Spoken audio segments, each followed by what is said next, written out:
Hivyo vipele au vinyama vilivyo katika uume wako au katika korodani zako na umekuwa ukivichukulia poa kila wakati, ndivyo vinavyosababisha sasa hivi ufanisi wako wa tendo unazidi kupungua siku hadi siku.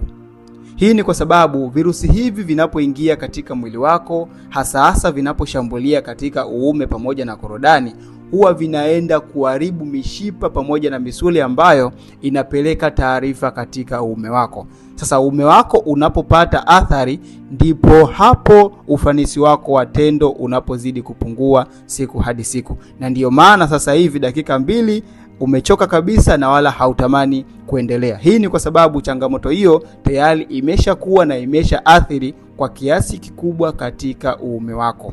Sasa kwa wewe ambaye umekuwa ukipitia hali hii, umekuwa ukipata vipele vinavyojirudia katika sehemu zako za siri, au umekuwa ukiona vinyama katika uume wako, basi unaweza ukachukua namba yangu bayo kanitafuta ili niweze kukusaidia. Sasa hapa ni kwa wale ambao tayari wameshapata dalili hizo na wameanza kuona athari za kushiriki tendo kwa ufanisi unaotakiwa, lakini pia kwa wewe ambaye unahitaji kuweza kujikinga katika hatua za awali. Umeona vipele lakini bado haujapata athari hizo, basi unaweza kuchukua namba yangu bayo ili niweze kukusaidia ili usiweze kufikia katika hali hiyo.